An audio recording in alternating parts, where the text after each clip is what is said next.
امشب در 24 نشست اضطراری شورای امنیت درباره فعال شدن مکانیزم ماشه علیه ایران. There remains a clear diplomatic pathway forward should Iran choose to take it. نماینده بریتانیا میگه راه دیپلماسی هنوز بازه و احتمال تمدید مهلت مکانیزم ماشه وجود داره. واکنش تند در تهران به فعال شدن مکانیزم ماشه. وزیر خارجه این اقدام رو حماقت خونده و مجلس تهدید به خروج از NPT کرده. و ادامه واکنش‌ها در آمریکا به آغاز فعالسازی مکانیزم ماشه علیه تهران. تام کاتن سناتور جمهوری‌خواه از اروپا خواسته تحریم‌های جهانی فوراً اعمال بشن. از استودیوی ایران اینترنشنال این 24 است با فرداد فرهزاد. بینندگان ایران اینترنشنال در ایران و سراسر جهان سلام و وقت بخیر. در حالی روی آنتن میایم که شورای امنیت سازمان ملل ساعتی پیش یک جلسه غیرعلنی درباره پرونده هسته‌ای جمهوری اسلامی برگزار کرده. این جلسه اضطراری به درخواست فرانسه و بریتانیا برپا شده و نماینده بریتانیا در شورای امنیت پیش از شروع جلسه با اشاره به اینکه ایران از سال 2019 به همه تعهدات برجام بی‌اعتنا بوده گفته ایران تنها کشوریه که بدون سلاح اتمی در حال تولید اورانیوم غنی شده با سطح بالاست. به گفته باربارا وودورد پیشنهاد تمدید مهلت مکانیزم ماشه هنوز روی میزه و راه دیپلماسی هنوز بسته نیست. Our notification to the Security Council has now triggered. ابلاغیه ما به شورای امنیت حالا یک مقطع 30 روزه رو شروع کرده. البته این به معنای پایان دیپلماسی نیست. پیشنهاد ما برای تمدید مکانیزم ماشه همچنان روی میزه. ما امیدواریم ایران گام‌های لازم رو برای پاسخ به نگرانی‌های جدی جامعه بین‌المللی درباره برنامه هسته‌ایش برداره. ما از ایران می‌خوایم که در موضع خودش بازبینی کنه که به توافقی برسه مبتنی بر پیشنهاد ما و به ایجاد فضای لازم برای یک راه حل دیپلماتیک بلند مدت در این موضوع کمک کنه. در غیر این صورت تحریم‌های هدفمند سازمان ملل متمرکز بر مقابله با اشاعه هسته‌ای ایران در پایان این دوره 30 روزه باز خواهند گشت. خبرنگارانمون احمد صمدی از برلین و مریم رحمتی از مقر سازمان ملل متحد در نیویورک با من هستن. مریم، میدونم که جلسه پشت درهای بسته و غیر علنی بود، اما از آن چیزی که دیپلمات‌ها قبل و بعد از جلسه گفتن چه چیزی دستگیرت شد؟ همینطور فرداد، جلسه غیر علنی بود، پشت درهای بسته محرمانه برگزار شد و ساعاتی قبل هم به پایان رسید. ولی ما امروز شاهد موضع‌گیری‌های هر دو طرف، یعنی اروپایی‌ها و جمهوری اسلامی بودیم اینجا در مقر سازمان ملل. اروپایی‌ها میگن که جمهوری اسلامی به تعهداتش در قالب برجام و در خصوص برنامه هسته‌ایش عمل نکرده. هیچ کشوری در دنیا برای مقاصد صلح‌آمیز چنین سطحی از غنی‌سازی رو انجام نمیده.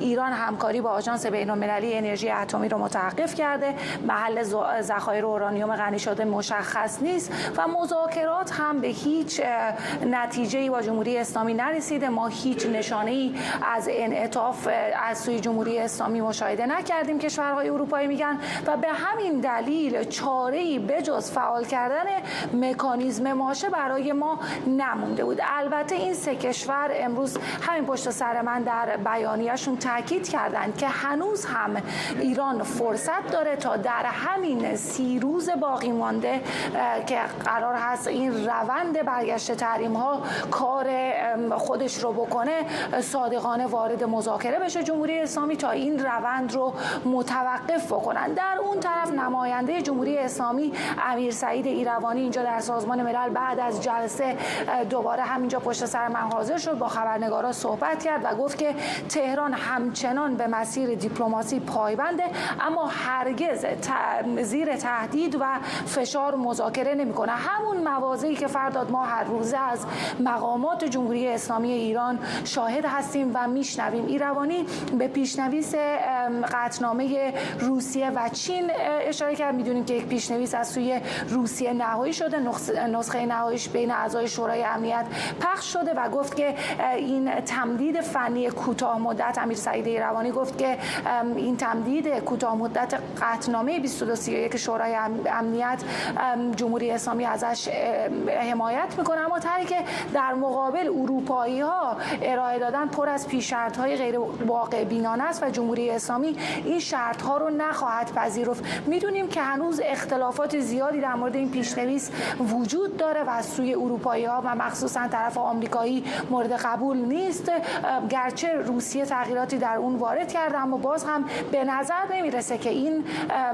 نسخه پیشنویس به یک قطعنامه تبدیل بشه و تصویب برسه. در کل فرداد عقربه های ساعت اینجا در سازمان ملل علیه جمهوری اسلامی میچرخند. اگر تهران از مواضع کنونی خودش کوتاه نیاد، ما به زودی شاهد برگشت تمامی تحریم های شورای امنیت که قبلا لغو شده بودن علیه جمهوری اسلامی خواهیم بود. احمد، و از طرف اروپایی ها به خصوص الان در خلأ حضور ایالات متحده در برجام میبینیم که مواضع اونها خیلی تندتر داره میشه. عملا الان اونها هستن که مکانیزم ماشه رو فعال کردن و روابطشون نه تنها به دلیل همین فعال شدن مکانیزم ماشه، بلکه برای پیچیدگی بسیار دیگر با تهران الان به نظر به شدت رو به وخامت گذاشته. بله، اروپایی ها به ویژه آلمانی ها، امروز داشتم نگاه میکردم دیدم که برای دومین بار هستش که در واقع این انقدر روابط آلمان و جمهوری اسلامی سطحش تنزل پیدا کرده. یک بار بعد از ماجرای میکونوس بود که خب سفرای اروپایی و آلمان از ایران خارج شدن به غیر از یونان، و حالا یک بار دیگه در این فقره میبینیم که روابط آلمان و جمهوری اسلامی تیره شده. روابطی که 3 دهه پیش بهش میگفتن که راهبردی بوده به لحاظ اعتماد، مثلا اعتماد راهبردی دارن به هم دیگه. مثلا در موضوع مبادله گروگان ها با حزب الله لبنان این آلمانی ها بودن که با جمهوری اسلامی رایزنی میکردن. الان شرایطی هستش که در واقع هم آلمانی ها نسبت به جمهوری اسلامی بی‌اعتمادن، هم دیپلمات های اروپایی. امروز رسانه ها رو که نگاه میکردم در نشریه تاتس در آلمان، یکی از این در واقع رسانه های مهم هست در آلمان، میگه که دیپلمات ها دیگه الان اعتمادی به نظام جمهوری اسلامی ندارن که فکر به دنبال ساخت سلاح هسته‌ای نیست، بلکه الان اقداماتی که داره انجام میده به ویژه در راه ندادن بازرسان آژانس بین‌المللی انرژی اتمی به ایران، این نشون میده که جمهوری اسلامی الان به دنبال سلاح هسته است. خب این طبیعتا در ذهن دیپلماتایی که وقتی صحبت می‌کنن، دیپلماتای آلمانی هم میشه، انگلیسی هم میشه، بریتانیایی و همچنین فرانسوی، و به این ترتیب می‌بینیم که الان روابط چندان مناسب نیست. اما نکته‌ای که وجود داره اینه که به هر حال مصمم هستن اروپایی، همونطور که گفتی. خانم کایا کالاس امروز خب نشست شورای روابط خارجه اتحادیه اروپا هستش. پیش از اینکه نشست شروع بشه باز هم صحبت کرد با رسانه‌ها و تاکیدش بر این بود که خب اونها مجبورن مکانیزم ماشه رو فعال بکنن، چرا که برنامه هسته‌ای ایران به سمتی رفته که تهدیدی هست برای صلح بین‌المللی و طبیعتاً این کارو انجام دادن. و از طرف دیگه یک بار دیگه جمهوری اسلامی رو دعوت کرد به اینکه میتونن در این 30 روز بیان و گفتگوها رو آغاز بکنن. یه نکته دیگه هم امروز میبینم که در رسانه‌های اروپایی و به ویژه در آلمانی ها دارن بهش اشاره میکنن، اون هم بحث خروج ایران از NPT هست که نشریه اشتوتگارت سایتونگ میگه که این یک شو تبلیغاتی هست برای افکار عمومی داخل جمهوری اسلامی داره انجام میده. یه بحث این بود که خب امروز وزارت خارجه آلمان شنیدیم که از اتباع خودش خواست به ایران سفر نکنه. نشریات آلمانی میگن که آلمانی ها نگران هستن مقامات این کشور که جمهوری اسلامی بره سمت سیاست گروگانگیری و بخواد از طریق گروگانگیری بخواد که اروپایی ها رو منصرف بکنه از فعال کردن مکانیزم ماشه. ممنونم از هر دوی شما، احمد صمدی در برلین و مریم رحمتی از مقر سازمان ملل متحد در نیویورک با ما.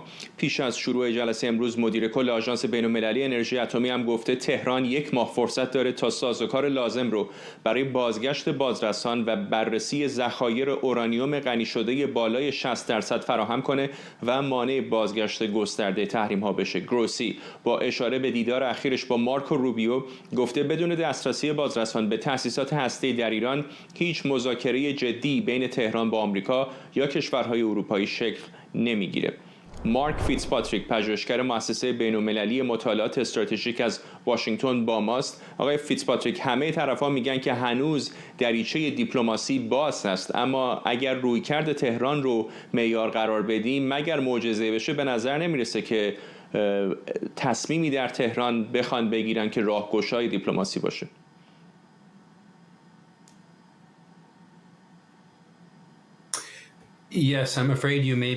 بله، متاسفانه به نظر میاد که حق با شما باشه، ولی هنوز احتمال دیپلماسی وجود داره. این مقطع 30 روزه رو داریم قبل از اینکه تحریم ها به واقع دوباره پیاده بشن و در این 30 روز خب فرصت قابل توجهیه در عرف دیپلماتیک. البته من انتظار دارم که ایران تا همون روزهای آخر هم هیچ کاری نکنه، ولی بعد ممکنه که تلاش کنن که یه ذره بیشتر با آژانس همکاری کنن، یک مقدار تعامل داشته باشن، گفتگوهایی با آمریکا برقرار کنن، یا به عبارت یک دلیلی به اروپایی‌ها بدن که این بازگشت تحریم ها رو یک مقدار به تعویق بندازن. این هنوز محتمله، برای اینکه ایران تهدید زیاد کرده که از NPT بیرون بکشه، ولی خب اون ایران رو در وضعیت خیلی دشواری قرار خواهد داد. به نظر میرسه که اگر کسی بخواد شرط بندی بکنه، شاید شانس شکست خوردن دیپلماسی الان تا اندازه قوی تر باشه. یک تصویری به ما بدید که اگر واقعا دیپلماسی به شکست بیانجامه و احتمالاً ایران از NPT خارج بشه، بعد از اون شاهد چه اتفاقاتی میتونیم باشیم؟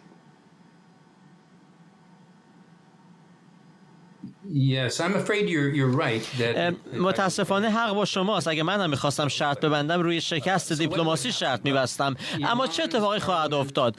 پارلمان ایران قانونی تصویب خواهد کرد که به موجب اون کشور باید از NPT خارج بشه. این تهدیدی است که ایران برای مدت‌ها مطرح کرده و خب اون وقت به صورت رسمی ابلاغ میکنن که میخوان از NPT خارج بشن و اون وقت یک مقطع 3 ماهه وجود خواهد داشت قبل از اینکه این خروج از NPT اجرایی بشه. تنها کشوری که تا اینجا از NPT بیرون کشیده کره شمالی است و خب وقتی که شما این ابلاغیه رو اعلام کنید، میتونن که 1 ماه وقت دارن که اون ابلاغ رو پس بگیرن، تصمیمشون رو پس بگیرن. یعنی میتونن که این رو اعلام کنن ولی در نهایت عملیش نکنن. یک احتمال دیگر اینه که ایران به واقع از NPT خارج بشه، اما همچنان عضوی از آژانس بین‌المللی انرژی اتمی باقی بمونه و همچنان بازرسی آژانس رو بپذیره. طبیعتاً این بازرسی ها در چارچوب NPT نخواهد بود، ولی بدون NPT هم میشه انجام شه. بنابراین یک مجموعه از گزینه‌ها پیش روی ایران هست. کره شمالی رو مثال زدید. کره شمالی کشوری بسیار انزواگرا هست و هرچند تهدیدهای علیه ایالات متحده آمریکا میکنه، اما تهدید پیونگیانگ برای آمریکا مثل تهدید جمهوری اسلامی برای اسرائیل نیست. خود این جنگ 12 روزه هم به ما شاید نشون داده که اسرائیلی ها اگر لازم ببینن دست به ماشه خواهند شد و اقدام نظامی خواهند کرد. این چقدر شرایط رو برای جمهوری اسلامی به مراتب پیچیده تر میکنه تا اوایل سالهای 2000 برای کره شمالی.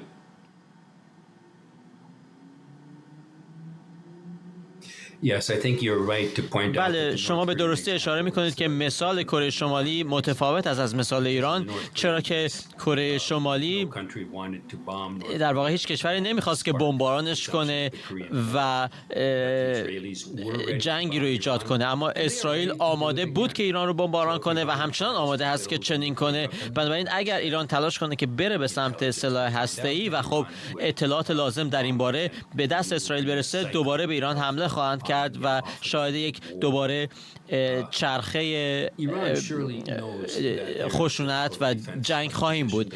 ایران میدونه که در وضعیت دفاعی قرار گرفته، در حال حاضر نیروهای نیابتیش تقریبا نابود شدن، متحدان خوبی نداره، بنابراین تمایلی به جنگ نداره، ولی قطعاً بیرون کشیدن از NPT اونها رو در مسیر رویارویی با جهان غرب قرار خواهد داد و میتونه خیلی خطرناک بشه. صداهای افراطی به نظر الان در ایران قدرت نسبتاً بالاتری دارن تا اونها که به دنبال مصالحه و دیپلماسی هستند. اگر واقعا کار به اونجا بکشه و مشاوران رهبر جمهوری اسلامی به آیت الله بگن که باید به سراغ سلاح هسته‌ای بریم، آیا زیر این همه فشار بین‌المللی و خطر جنگ از سوی اسرائیل از نظر فنی و عملیاتی به نظرتون ایران میتونه به سلاح هسته‌ای دست پیدا کنه؟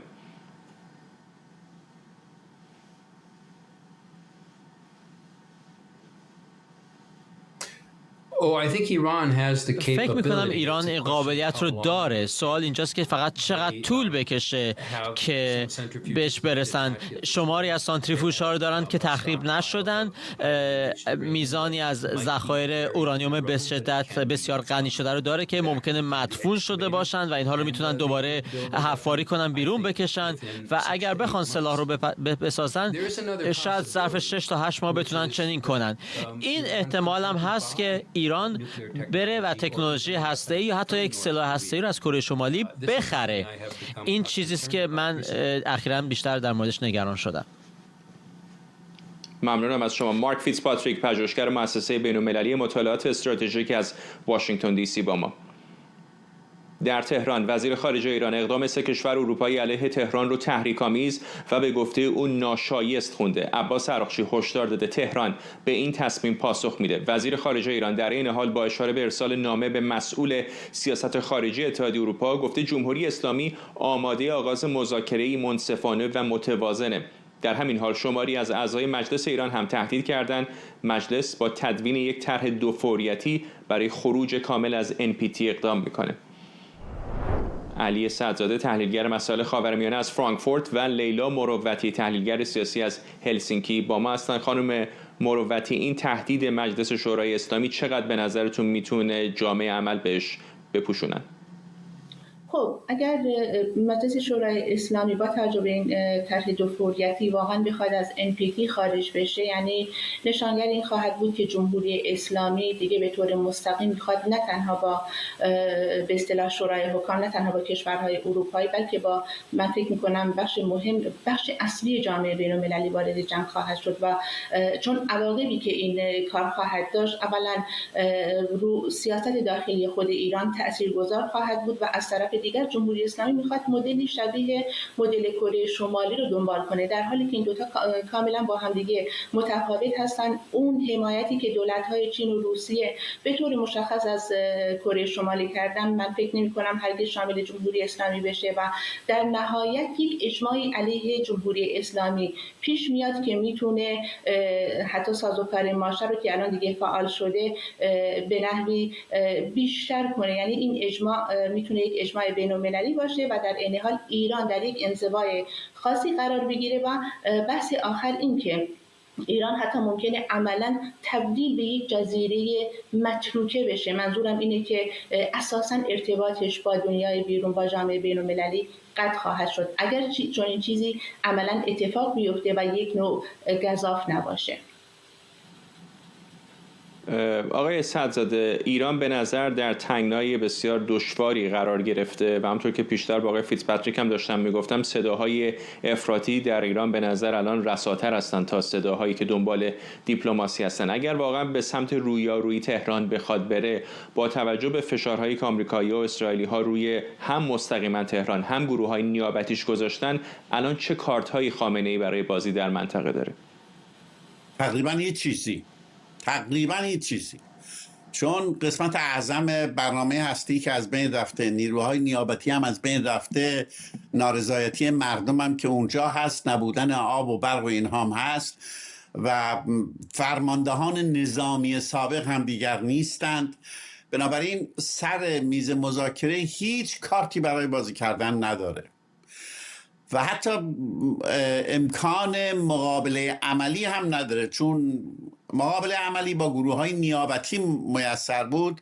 حتی آخر سر دیدید که حالا از لبنان و سوریه که بگذریم، عراق هم تقریبا ساکت هست، یعنی به نیروهای نیابتی هم که در عراق هست نمیتونن اتکا بکنن. من هیچ گونه برگی در دست جمهوری اسلامی نمیبینم و اگر اینها حتی به قدرت خودشون، به حفظ به اصطلاح قدرت خودشون تمایل دارن، باید سریعا برن و همه خواسته های اروپا رو به عمل بکنن. اینها اشتباه کردن در ارزیابیشون از اروپا.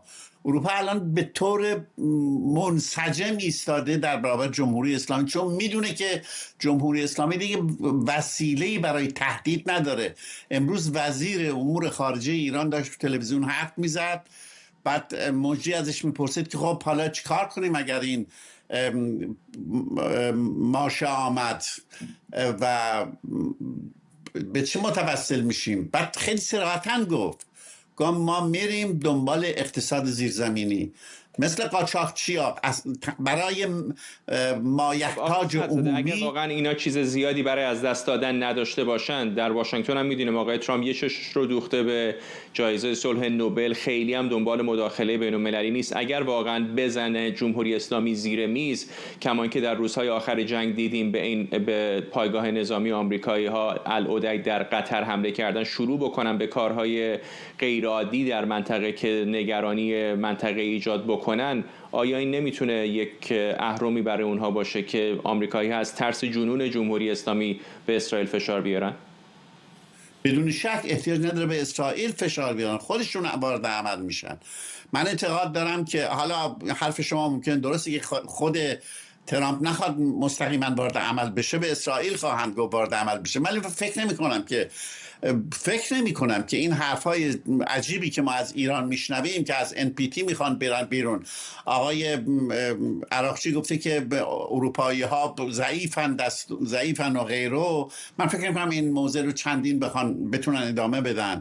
در این فرجه، در این فاصله 30 روزی که براشون گذاشتن، حتما میان سر میز مذاکره، چون میدونن که اوضاع خیلی خیلی خطرناکه. و یک کاری دیگری که ایران کرده و اروپایی ها رو خیلی عصبانی کرده و بیشتر از ترامپ عصبانی کرده، مسئله اوکراینه. آلمان جنگی که در اوکراین در حال انجام، جنگ خودش میدونه که این کاری رو که روسیه داره در اوکراین انجام میده، داره در حقیقت علیه اتحادیه اروپا انجام میده. آلمان خودش رو مسئول اتحادیه اروپا میدونه و این کمکه و تنها کشوری است که به این صورت به روسیه کمک کرده در جنگ با اوکراین. این کمکی که به روسیه کرد در جنگ با اوکراین در حقیقت آخرین به اصطلاح ترکشی بود که اینا از تیرشون در آوردن. و فراموش نکنید خانم کالاس اهل کشورهای بالتیکه و در اونجا یک دشمنی و یا نفرت عجیبی نسبت به سیاست روسیه است، چون به هر حال اینها یک روزی همشون زیر دست روسیه بودن، آمدن بیرون. و خانم کالاس یکی از کسانی هماهنگ کننده سیاست خارجی اروپا، یکی از کسانی است که بسیار بسیار موضع رادیکالی در مورد ایران داره. اینکه امروز هم حتی گفته که ایران 30 روز هنوز وقت داره، یعنی در حقیقت یه التیماتومی داره به ایران میده که بایستی بیایید، چون هیچ راه حلی در عملا ندارن. من واقعا نمیدونم اینا میخوان چیکار کنن، چون نه برگی دارن برای چونه زدن، نه امکان اقتصادی دارن، نه امکان نظامی دارن. و من فکر میکنم حتی اون 400 کیلوگرم اورانیومی که دارن و یا اینکه تهدیدی که کردن که ما میخوام از NPT بریم بیرون، همه اینها زیر دوربین‌های بین‌المللیه. ایران کره شمالی بوشو نیست.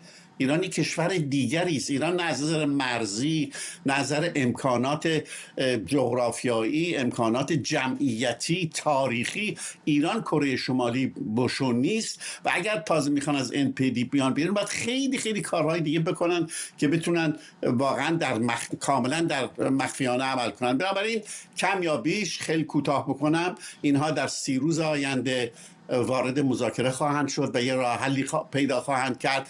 دنیا هم نمیخواد حتما با اینها درگیر بشه، چون عواقب درگیری شدید با جمهوری اسلامی یک پیامدهایی داره که پیامدهاش ممکنه برای دنیا قابل کنترل نباشه.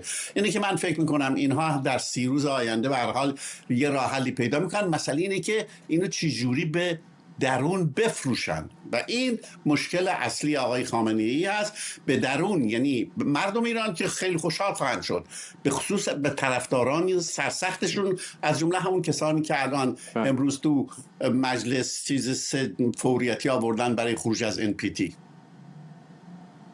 خانم مروتی، یک آرایش سیاسی و دیپلماتیک بد هم احتمالاً بالاخره یک منطقی پشتش وجود داره. اگر به عنوان یک ناظر از بیرون بخوایم نگاه بکنیم، چه منطقی میشه در رویکردی که تهران تا این لحظه پیش گرفته جستجو کرد؟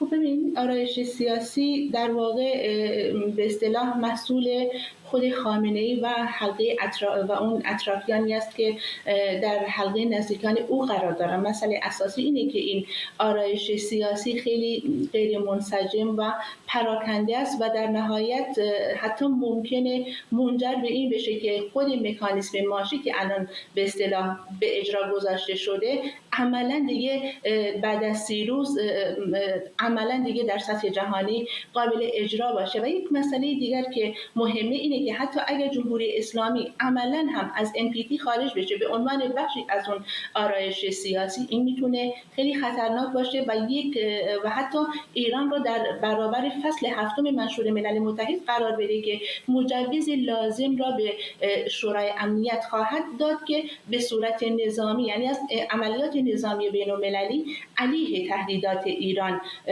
استفاده کنه. یعنی این هم میتونه بخشی از همون چی باشه، اون آرایش سیاسی به اصطلاح غیر منسجم باشه. نمیتوان از یک طرف شعار داد که ما میخوایم با دنیا مذاکره کنیم ولی از طرف دیگر دنیا رو تهدید کنیم، مثلا خود آقای مثلا گروسی رو تهدید کنیم به عنوان مدیر کل آژانس بین‌المللی. یعنی اینها نمیتونه در سیاست یک کشور نرمال وجود داشته باشه، به جز کشوری که یا سیاستی اساسا نداره یا سیاست خارجیش به اصطلاح آنقدر نامنظمه که مشخص نیست چه کسی، چه نهادی، چه ساختاری پاسخگوست و جامعه بین‌المللی یا آژانس باید در برابر کدوم نهاد قرار بگیره. آیا صحبت‌های خامنه‌ای میتونه مستند باشه، یعنی قابل استناد باشه به عنوان مهمترین مرجع، یا صحبت‌های عراقچی است، مثلا عملکرد اعضای مجلس شورای اسلامی؟ نوعی ناهماهنگی در این به اصطلاح آرایش دیپلماتیک وجود داره که ایران رو سردرگم کرده. ولی من با حرف‌های آقای صدرزاده موافقم، در نهایت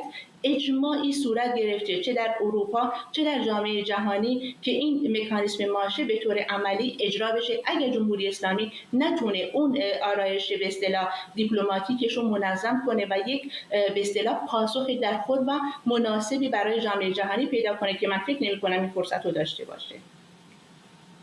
ممنونم از هر دو شما. علی صدرزاده تحلیلگر مسائل خاورمیانه از فرانکفورت و لیلا مروتی تحلیلگر سیاسی از هلسینکی. یک ماه بسیار حساسی پیش رو هست و جالبه که درست میخوره به زمان مجمع عمومی سازمان ملل متحد.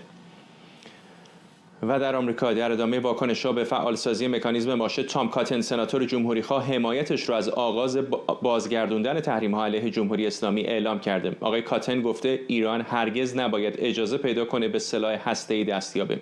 به گفته تام کاتن با وجود همه تلاش‌ها جمهوری اسلامی همچنان به بلندپروازی هسته‌ای و فعالیت‌های تروریستی ادامه داده. او از شرکای اروپایی خواسته ظرف 30 روز این تحریم‌ها رو به طور کامل اجرا کنند. بریم به کنگره آمریکا، همراه بشیم با همکارم مرضیه حسینی. اونطوری که آقای کاتن داره میگه و بسیاری از جمهوری خواهان دیگه، به نظر اونها امید چندانی به یافتن یک راه حل دیپلماتیک در این 30 روز آینده ندارن و چشمشون رو دوختن به بازگرداندن تحریم‌های شورای امنیت علیه تهران. حالا چون از سناتور تام کاتن صحبت کردی فرداد، الان که هیچی 10 سال گذشته، این سناتور کاتن همون فردی است که سال 2015 قبل از اینکه این برجام منعقد بشه نامه فرستاد به ایرانی‌ها، نامه سرگشاده، و گفت این برجام ره به جایی نخواهد برد و خودش و تمام هم حزبی‌هاش تمام 10 سال گذشته اولین نفرهایی بودن که هر گونه دیپلماسی با جمهوری اسلامی ایران را اتلاف وقت خطاب کردن و خواهان این شدن که نه تنها اروپایی‌ها حتی مخالف این بودن که آقای ترامپ در ماه‌های اخیر تلاش برای مذاکره و گفتگو داشت. خلاص امروز روز موعود جمهوری خواهان کنگره آمریکاست. اینها خیلی حداقل همین بازه زمانی فعلی 6 لایحه هست، هم در مجلس نمایندگان هم در مجلس سنا، که تحریم‌هایی رو بر جمهوری اسلامی می‌خوان رو بحث بکنن که در تاریخ آمریکا سابقه نداشته. اما پیش شرط وضع این تحریم‌ها همکاری کشورهای اروپایی بود که تا به حال وجود نداشت. حالا در واقع بازگشت مکانیزم ماشه و بازگشت تحریم‌های سازمان ملل شرایط رو برای اینها مهیا می‌کنه که سخت‌ترین فشارهایی که به گفته خودشون وجود نداشته رو بتونن اعمال کنن. این رو از طور بیانیه‌های مختلفی هم که صادر کردن کاملا واضح هست که چقدر خرسند و خوشحال هستن. اشاره به سفر سازمان ملل متحد کردی. اگر به خاطر داشته باشم بینندگان ما همین 3-4 هفته پیش اینجا گزارش دادیم که اینجا در کنگره آمریکا یک لایحه‌ای رو در موردش صحبت میکنن که اصلا چرا باید مقامات جمهوری اسلامی اجازه داشته باشن پاشون رو داخل خاک آمریکا بگذارن برای نشست سازمان ملل متحد. حالا در بیانیه‌ای که آقای جیم ریش امروز منتشر کرده به این مسئله اشاره کرده که این تحریم‌ها باعث میشه جمهوری اسلامی مقاماتش در واقع ممنوعیت سفر داشته باشن و این خودش در واقع یکی از خواسته‌هایی هست که قانونگذاران آمریکا در طول هفته‌های گذشته به طور مکرر در تلاش بودن که بهش دست پیدا کنن. آقای قانونگذار نان، فردی که کانگرسمن هست، در بیانیه‌ای که منتشر کرده اشاره کرده که در واقع امروز آغازی هست برای اقداماتی که قانونگذاران آمریکا در واقع تصمیم دارن که انجام بدن و یا سناتور جیم ریش عملاً به آقای ترامپ توصیه کرده، گفته کار بخش سختش انجام شد اما سختی راه هنوز باقی مانده. سناتورها و قانونگذاران آمریکایی با آقای ترامپ پیشنهاد کردند که تمام قد در کنار دولت آمریکا ایستادن برای اینکه فشارهای حد اکثری رو بر جمهوری اسلامی ایران وارد کنن و در بیانیه‌هاشون این نکته هم اشاره می‌کنن، اینکه الان فرصتی هست که شورای امنیت سازمان ملل متحد بعد از 10 سال به گفته اینها اخاذی هسته‌ای جمهوری اسلامی بتونه این تحریم‌ها رو همه جانبه و گسترده بر جمهوری اسلامی وضع بکنه که این تنها راه مذاکره و تنها راه گفتگو با جمهوری اسلامی ایران هست به گفته قانونگذاران از طریق فشار حداکثری. ممنونم از تو مرضیه حسینی، خبرنگارمون در کنگره آمریکا. در ارتباط با فعال شدن مکانیزم ماشه، کایا کالاس، مسئول سیاست خارجی اتحادیه اروپا، گفته تهران 30 روز فرصت داره تا یک راه حل دیپلماتیک برای موضوع هسته‌ای پیدا کنه. بر اساس مفاد برجام اگر یکی از طرفین این توافق احساس کنه که طرف دیگه به تعهداتش پایبند نیست، میتونه شکایتی به کمیسیون مشترک برجام ارائه کنه. همون روندی که حالا شروع شده. کمیسیون 15 روز برای بررسی موضوع فرصت داره. اگر اختلاف حل نشد، موضوع به وزیران خارجه ارجاع میشه و اونها هم 15 روز دیگه فرصت دارن. در صورت ادامه اختلاف، کمیسیون 5 روز دیگه برای حل نهایی اختلاف فرصت داره. اگر 3 کشور اروپایی همچنان قانع نشده باشند، موضوع به شورای امنیت سازمان ملل میره و شورای امنیت باید طی 30 روز درباره ادامه تعلیق تحریم‌ها رأی‌گیری کنه. حالا اگر کار به شورای امنیت برسه، میشه انتظار داشت همه قطعنامه‌های تحریمی 10 آبان یعنی حدود 2 ماه دیگه برگردن.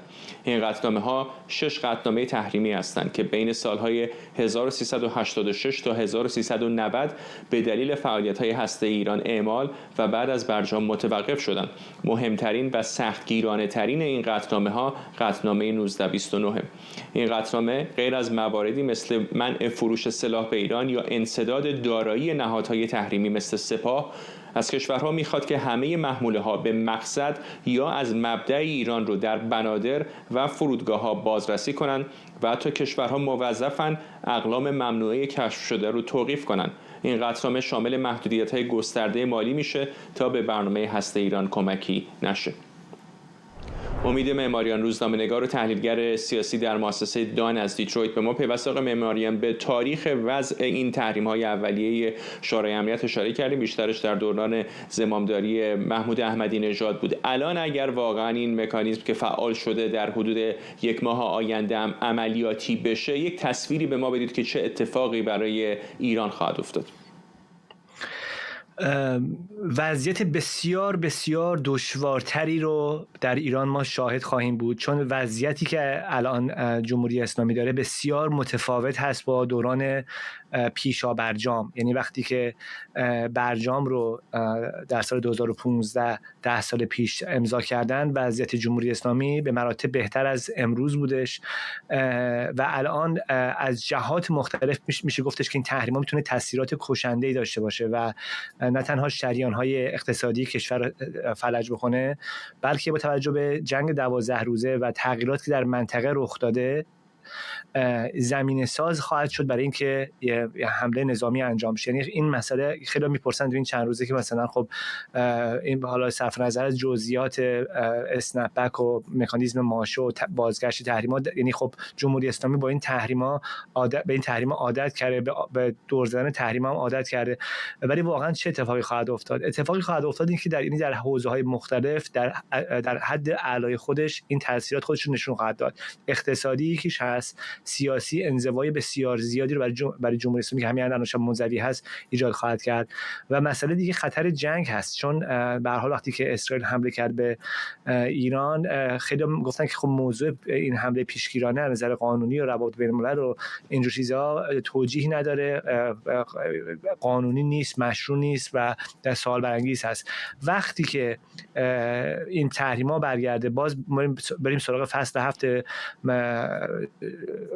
شورای امنیت و اینها، اون موقع خطر برنامه هسته ایران مسئله هستش که باید دنیا باش مواجه بشه، شورای امنیت باش مواجه بشه و با توجه به آسمان بازی که الان جمهوری اسلامی داره، با توجه به ظرفیت نظامی که الان دیگه برای همه دنیا مشخص است که چقدر هست، اون موقع خودش رو واقعا یعنی بدون دست و پا در یک فضای قرار میده که میتونه که به هر حال آسیب بسیار جدی محاسبهشون آقای معماریان در تهران به هر حال یه فکری باید کرده باشن که این مسیر رو پیش گرفتن. حقیقتش دستگاه محاسباتی مقامات جمهوری اسلامی دستگاه محاسباتی مرتبط با امنیت ملی متعارفی در جهان نیست. در بسیاری از کشورهای دنیا، یعنی کشور متعارف، امنیت و اقتصاد دو تا شاخصه بسیار مهم هستند. برنامه هسته ایران و جدال‌هایی که داشته و این تحریم‌ها و ادامه تحریم‌ها، جنگ، اینها چیزایی هستش که بسیاری از کشورهای جهان اصلا به سمتش نمیرن، چون که برای توسعهشون، برای رفاه مردمشون انقدر صدمه زیاد هست و خسارتاش انقدر برگشت ناپذیر هست که اصلا چنین کاری رو امتحان نمیکنن. بنابراین به طور متعارف نمیشه طرز تفکر مقامات جمهوری اسلامی رو حدس زد با توجه به اینکه از نظر اقتصادی که این سم خالص هست. واقعا یک اقدام، یعنی هر کسی بخواد تو هر کشور دیگه‌ای که یعنی مردم میتونن رأی بدن و کسی رو انتخاب کنن، رئیس جمهور انتخاب کنن، رهبری انتخاب کنن، بخواد که چنین سیاست رو انتخاب کنه، دور بعد مردم برکنارش میکنن به خاطر خساراتی که میزنه. بنابراین موضوعی که اینجا وجود داره این هستش که بعد از جنگ 12 روزه مقامات جمهوری اسلامی از جمله، یعنی به طور مشخص آقای خامنه‌ای، احساسشون این هست یا تحلیلشون این هستش که حتی اگر مذاکره بخواد صورت بگیره، این مذاکره به صورت یک دومینویی از به هر حال درخواستایی خواهد بودش که آمریکا و اروپا مطرح خواهند کرد، به طور خاص آمریکا مطرح خواهد کرد و گفتن آری به یکی از این درخواست‌ها به معنای این هستش که ما باید تا تهش بریم و در واقع قدرت رو واگذار بکنیم، جمهوری اسلامی رو واگذار بکنیم و تهش پایان جمهوری اسلامی خواهد بود. یعنی در واقع اونها رفتن به سمت مذاکره رو یک اقدامی خلاف حیات نظام سیاسی خودشون میدونن. به همین خاطر هستش که برای همین هست که هزینه این کار بسیار بسیار بسیار زیاد هست، غیر قابل فهم هست، ولی دارن به این سمت حرکت میکنن، در حالی که خب کسایی که مخالف این موضوع هستن معتقد هستن که ایران در طی ماه‌های گذشته حتی قبل از حمله فرصت اینو داشت که مذاکره کنه، مسیرهای وجود داشت برای اینکه به هر حال بتونن که این خطر رو برطرف کنن. چون ببینید حقیقتش هیچ جای دنیا از شما نمیپذیرن که شما بیاین اورانیومو 60% غنی بکنین و بگین برای مسائل انسان دوستانه است و صلح‌جویانه است و کشاورزی و پزشکی. شما وقتی که میرین به سمت اورانیوم 60% دارین میگین که من دارم میرم به سمت اینکه سلاح اتمی درست بکنم. بنابراین این مسئله هستش که خب باش مواجه هستن و به نظر من الان مقامات جمهوری اسلامی تحلیلشون هستش که یعنی شاخ به شاخ بشن، برن به سمت اینکه یعنی یک جوری حل من مبارز بطلبن و یه جوری با این لجاجت و سماجتی که میکنن و با این دیوانگی که در واقع به سراغش میرن، طرف مقابل رو به خاطر هزینه‌هایی که یک برخورد دوباره خواهد داشت یه جوری مجاب کنه که مثلا فرصتی بیشتر ایجاد بکنه یا مسیر دیگه انتخاب کنه. ولی خب ما میدونیم که الان فضای سیاسی واشنگتن، شما به خوبی بهش بارها اشاره کردین، فضای سیاسی واشنگتن این است اتفاقا کسی که تو واشنگتن نشستن، تو تل آویو نشستن، کاری که آقای خامنه‌ای در این طی هفته گذشته کرده، حرفایی که علی خامنه‌ای زده در طی چند هفته گذشته در خصوص مذاکره و برجام و بحث هسته‌ای، آرزوشون بوده که سالها بشنون و دقیقاً آقای خامنه‌ای حرفایی زده، کاری کرده که تندروها در واشنگتن و در تل آویو آرزوشون می‌کردن. آقای معماری خیلی کوتاه اینو میخوام ازتون بپرسم، بر اساس آنچه که روی زمین داره اتفاق میفته یا به قول غربی از ریل پالیتیکس میشه فهمید که ایران خب کارتای بسیار زیادی در دست نداره، اما از منظر حقوقی آیا تهران نمیتونه بگه ما که داشتیم مذاکره میکردیم، در وسط مذاکره اسرائیل و ایالات متحده به ما حمله کردن. ما که در برجام بودیم، این ایالات متحده بود که از برجام خارج شد. مقصودم اینه که آیا اگر پیشینه و رفتار جمهوری اسلامی رو کنار بذاریم، فقط از منظر حقوقی نگاه بکنیم، منطق تهران رو نمیشه فهمید که داره میگه که طرف‌های غربی دارن زورگویی میکنن؟ به نظر من در عالم واقع این اتفاق، خب این یه قسمتی از ماجرا هست. تو مدرسه باشه، تو دانشگاه باشه، ممکن هستش که اتفاق بیفته، ولی در عالم واقع الان ببینید در غزه داره چه اتفاقاتی میفته، در اوکراین داره چه اتفاقی میفته. خب خیلی از عالم سیاست واقعی فاصله داره و منطق زور هست، منطق قدرت هست و مقامات جمهوری اسلامی باید بدونن که به هر حال در اول و آخرش باید منافع مردم خودشون در نظر بگیرن و برای اینکه منافع مردم خودشون در نظر بگیرن بعضی موقع هستش که شما گزینه خوب یا گزینه عادلانه جلوی پیش رود نیست. ممکنه که گزینه بدی جلوی پیش رود باشه و گزینه دیگه گزینه بدتر باشه و گزینه آخرت فاجعه بار باشه. بین بد و بدتر و فاجعه بار شما میری گزینه بد رو انتخاب میکنی که منافع مردم رو حفظ بکنی. بسیاری از سیاستمداران خیلی با شرف، با در واقع با وجدان میرن به سمت اینکه این خسارات از مردم خودشون دور میکنن، ولی جمهوری اسلامی داره سرنوشت مردم خودش رو قمار میکنه، سرنوشت کشور رو قمار میکنه و داره سرنوشت در واقع آیندگان ایران رو قمار میکنه با اتفاقاتی که میتونه واقعا فاجعه بار باشه برای حیات ایران. و از حالا میگم اینا خودشون فکرشون این هستش که با این لجاجت و سماجت ممکن هستش که خود همین لجاجت باعث بشه که طرف غربی عقب بکشه. ما که در واشنگتن یا در آمریکا زندگی میکنیم، در کسی که در اروپا هستن و فضای سیاسی رو و لحن سیاسی افراد میبینن و جهتگیری‌ها و تحولات میبینن، باورشون هست که نه، اتفاقا این دفعه دیگه از اون دفعاتی نیست که جمهوری اسلامی بتونه که با این بازی‌ها و کش دادن‌ها و در واقع شاخشون کشیدن‌ها بتونه که از این مسیر جون سالم به در ببره. ممنونم از شما. امید معماریان، روزنامه‌نگار و تحلیلگر سیاسی در مؤسسه دان از دیترویت میشیگان. رئیس جمهوری آمریکا میگه گارد ملی رو برای مقابله با جرم و جنایت به شهرهای شیکاگو، نیویورک، سیاتل، بالتیمور، سان فرانسیسکو و پورتلند اعزام میکنه. این در حالیه که آمار نشون میده میزان ارتکاب جرم و جنایت در این شهرها و به طور مجموع در سراسر آمریکا در سالهای اخیر کاهش یافته. مقامات محلی و کارشناسان این اقدام رو غیر قانونی و نگران کننده دونستن. همراه میشیم با خبرنگارمون اردوان روزبه از واشنگتن. اردوان، ممکنه روی نمودارها بعضی جاها به طور کلی جرم و جنایت کاسته شده باشه، اما این شهرها همه شهرهایی هستن که ساکنانش میدونن که چقدر میزان جرم و جنایت در اونها زیاد هست. چقدر الان اقدام آقای ترامپ با واکنش‌های مثبت و منفی داره روبرو میشه؟ باید یه نکته رو توجه کنیم. در واقع یک سری تضاد در این داستان وجود داره که حالا یه همچین بحثی رو برانگیخته بعد از اینکه دونالد ترامپ از 8 اوت تاکید کرده بود که با دی سی شروع خواهد کرد، واشنگتن دی سی، و حالا به شهرهای دیگه احتمالاً مثل شیکاگو، مثل بالتیمور، مثل لس آنجلس، مثل سان فرانسیسکو و خیلی جای دیگه خواهد رفت.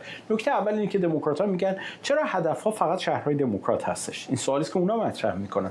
اما یه نکته دیگه هم پشت این قضیه وجود داره. آمارها نشون میده به رغم اینکه اعداد در نظر جرم و جنحه در خیلی از مناطق در آمریکا کاهش پیدا کرده، ولی از روزی که مأموریت آقای ترامپ، یعنی گارد ملی و نیروهای FBI و آیس رو به شهر دی سی ارسال کرده، به نظر میاد عددها واقعا داره نشون میده تغییراتی رو میکنه. شاید بد نباشه اشاره بکنم اول به عددهایی که در واشنگتن دی سی داریم. از 8 اوت تا 22 اوت دست کم 995 نفر در واشنگتن دی سی دستگیر شدن.